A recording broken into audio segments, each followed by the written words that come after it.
सदगुरु जोगी पीर धाम से समझेंगे कि यहाँ से यमपुरी कितनी दूर है, जिसके अंदर नरक बने हुए हैं। तो इस धरती पे जहाँ पे हम बैठे हैं इसको भूलोक कहते हैं। इससे 86,000 योजन की दूरी पे यमपुरी है, जहाँ यम का राज है। जो नरक में ले जाने वाले जीव हैं, जिनको नरक भेजा जाता है, उनके जीवन जो उन्होंने सारा जिया है, उसमें क्या कर्म उन्होंने किया है, कितने पाप उन्होंने किए हैं, उसके हिसाब से जिसको यमपुरी में भेजा जाता है नरक की यातनाएं और सजा पाने के लिए, वो यहाँ से 86,000 योजन की दूरी पे होता है। एक योजन 4 कोस, जिसको 4 किलोमीटर तुम कह देते हो। उसके हिसाब से तुम कैलकुलेट कर सकते हो कि यहाँ से यमपुरी कितनी दूर है। और यम दूरी में जो यम होते हैं, उनके पास दया करुणा नहीं होती, हृदय नहीं होता, क्योंकि उनको दंड देने के लिए एक ही प्रॉपर अपॉइंट किया, कहीं चीखे चिल्लाए कुछ भी करे, उनमें कोई दया नहीं, उनमें कोई करुणा नहीं। और यमपुरी में अंधेरा ही अंधेरा होता है, कोई लाइट वहाँ पे नहीं होती, अंधेरा रास्ता होता है। और जो लोग नरक में डाले जाते हैं, जैसे महापाप करते हैं और उनको सजा लगती है, तो उनको पहले ऐसा शरीर दिया जाता है जिससे उन्होंने नरक में जाना और रहना, और उस शरीर की मृत्यु नहीं होगी। ये मानव शरीर, इसकी तो मृत्यु हो जाती है, चाहे तुम्हें सुख है दुख है कुछ सालों बाद। लेकिन वहाँ ये महापाप किया, रौरव नरक, कुंभी पाक नरक, इस तरह से 28 मेन नरक होते हैं, उसमें 8 मेन होते हैं, उसमें से कुंभी नरक मेन होता है। तो खैर, उन नरकों में जो सजाएं दी जाती है, उस नरक के लिए पहले शरीर दिया जाता है कि ये पशु पक्षियों को काटता था, वो खाता था, इसकी बोटी बोटी काटो पहले, और फिर मृत्यु होनी नहीं वहां पे। फिर बोटी बोटी काट दी, फिर वो शरीर था, फिर बोटी बोटी काटो, फिर काट। तो इस तरह से वो शरीर में मृत्यु नहीं, इसके तेल में तपाओ, इसको पाखाने में लैट्रिन में रखो, इसने ऐसा कर्म किया है। और इसमें लोहा पिघला के इसकी आंखों में डालो, कानों में डालो, ऐसी बड़ी से बड़ी यातनाएं, इसके पूरे शरीर को कीड़े खाएंगे, ये वहां पे सजाएं दी जाती हैं।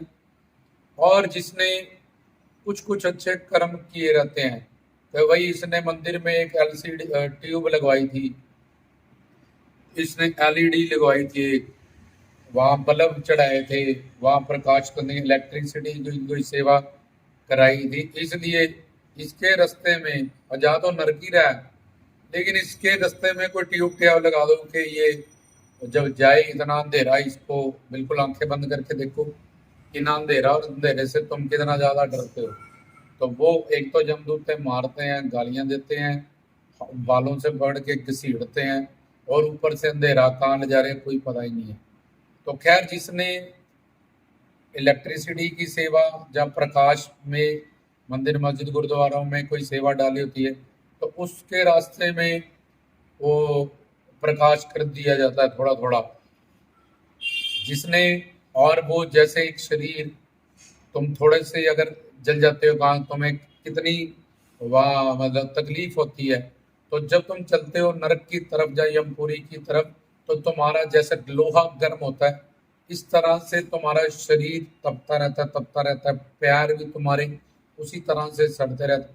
और अगर अब तुमने फकीरों को खंडावें दी, जूते दिए, कुछ भी दिए, तो उस तपती हुई, तुम्हारी इतना कर्म तो नहीं हुआ कि तुम स्वर्ग जाओ या बाकी किसी लोग जाओ, लेकिन तुम्हारे वो अच्छे कर्म तुम्हारे वहाँ तुम्हारी सहायता करते। क्योंकि प्रश्न ये है कि यमपुरी यहाँ से कितना दूर है और उसमें क्या क्या होता है।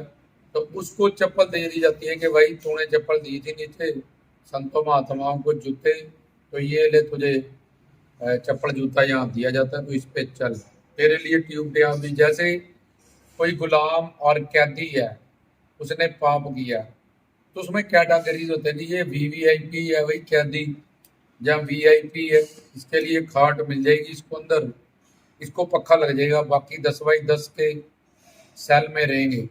लेकिन अब कैदी कैदी का ये कोई सेलिब्रिटी है, ये कोई ऐसा है, तो उसके लिए वहाँ जहाँ पॉलिटिशियन था पहले, तो ठीक है इसको भाई पक्का दे दो, जाने न जाने में इसने ऐसे किया, तौबा की, अच्छा काम भी इसने की है, जहाँ देश की सेवा भी की है, जब कुछ अच्छी चीजें उसके साथ जुड़ी है, तो उसको एक खाट भी मिल जाती है, उसको वहाँ पक्का, लेकिन रहेगा वो जेल में ही रहेगा, गुलाम ही। तो ऐसे ही जो गुलाम यमपुरी जा रहा है, पापों से युक्त है, उसने बीच बीच में जो अच्छा काम किया है, किसने जल पिलाया था वहां पे जी, टंकी लगवाई थी मंदिर में जहाँ संगत को जल व्यर्थ आता था, इसलिए इसको पानी पिला दें, बाकी को भूखे प्यासे अलग, जलता हुआ अलग, और जब शरीर से आत्मा निकलेगी, वो जो सफर है अंधेरे का वो अलग, उसमें तप रहा है अलग, और आगे भी अभी वो नर्क जाएगा, वहां जाके भी कौन सा उसको रो नर्क मिला, कुंभी पाक नर्क मिला, वहां क्या, ये तो रास्ते की मैं बता रहा हूँ सारी। तो भूखा प्यासा भी है, लोहे की तरह शरीर तप रहा है, चल रहा है, जाना भी का है, अंधेरा भी है, तो ये सारी चीजें उसको फेस करनी पड़ती हैं। तो इसलिए भजन कीर्तन सत्संग इस जामे में करना, मनुष्य जामे में बहुत जरूरी है, नहीं तो बहुत अनंत बेअंत असीम मात्रा का जो दुख है, जब सजाएं हैं वो हमारे सामने आने वाली हैं। तो इन्होंने वस्त्र दान किया था, और वहां जो शरीर होता है वो नंगा होता है उस रूप में, जिसको यातनाएं दी जाती है। तो अब उसने वस्त्र दिया था, तो उसको वस्त्र भी दे दिया जाएगा। रास्ते में प्रकाश के लिए सेवा की थी, उसको जल के लिए, लंगर में बहुत बार उसने हिस्सा डाला, तो उसको रास्ते में लंगर भी खिलाया जाएगा। लेकिन हम नरक की बात कर रहे हैं, यमपुरी की बात कर रहे हैं, लेकिन उसके अच्छे कर्म, जहाँ उसने जो ये सेवाएं की है, वहाँ उसकी सहायता करेगी, उसको वो सम्मान वहाँ मिलेगा। ऐसे ही जब हम दसवंध देते हैं, अच्छे काम करते हैं, तो हमारा परलोक उसमें हमारी सहायता होती है। तो ये सब यातनाओं से बचने के लिए गुरु बनाए, शिक्षा दीक्षा दे, मानव चोले की इम्पोर्टेंस को समझे। जैसे बोला जी, ऐसे थोड़ी होता कोई कि कत्ल करोगे तो इतने उम्र के आज जाओगे, तो जब करके देखते तो हाँ जी ऐसे तो होता है, ऐसे थोड़ी होता है कि ऐसा करेंगे तो ये सजा। तो तुम्हारे संसार में ऐसा हो रहा है, एक दंड का विधान बना हुआ है, ताकि तुम पश्चाताप करो, तुम्हें सजा मिले, और आगे से तुम वो काम ना करो। इसलिए भगवान ने भी नर्क बनाए हुए हैं कि जो ऐसा आचरण करें, ऐसे काम करें, उनको वहां दंड दिया जाए। वैसे ही बेचारा 84 लाख का दंड भोग रहा था, उसके बाद ये यमपुरी का दंड भी उसको नरकवास मिला, तो उसको ये बड़ी बड़ी यातनाएं और ये बहुत बड़ा अनंत असीम मात्रा का दुख उसको वहाँ झेलना पड़ेगा, जितने कल्प के लिए, हजारों करोड़ों साल के लिए उसको ये सजाएं लगती हैं, और वहाँ मृत्यु होने वाली भी नहीं है। तो ये था कि यमपुरी यहाँ से कितनी दूर है, और कुछ बातें उससे जुड़ी आपको बताई। इसलिए मानव चोले को ऐसे व्यर्थ ना गवाएं। वो तुम संसार के दुखों से, हाय मेरे संतान से दुखी हूँ, हाय बीमारी से दुखी हूँ, हाय फाइनेंशियली दुखी हो, तो संसार में ही तुम एक दुख से इतने ज़्यादा परेशान हो, और सोचो वो दुख जो इतनी बड़ी अनंत मात्रा सी तुम्हें मिलने वाले, अगर तुमने मानव जोले में सेवा सिमरन भक्ति नहीं की, तो इसी कर परिवार में तुम दुखी हो, तो यमपुरी की यातनाएं तुम्हारी सोच समझ से बाहर है। तुम्हारी मतलब रोम रोम में डर भर जाएगा, कांपने लगोगे जब तुम उसकी सजाओं के बारे में सुनोगे।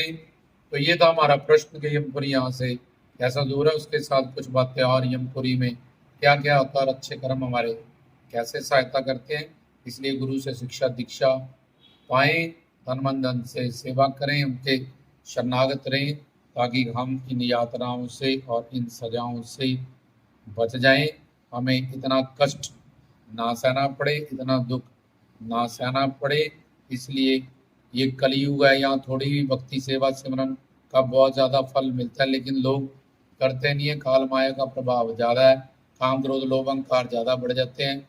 लेकिन जिनकी अच्छी प्रारब्ध है, अच्छे सदगुरुओं से, पूर्ण सदगुरु के कीर्तन प्रवचन सत्संग सुनते हैं, वो अपने जीवन को कम से कम इतनी कोशिश तो करते हैं कि यार हमें यमपुरी की सजा तो ना मिले, अगर जीवन नहीं भी सफल कर पाए तो फिर गुरु जी अगले जन्म में मिल जाएं हमें समझाने के लिए, आगे बढ़ाने के लिए।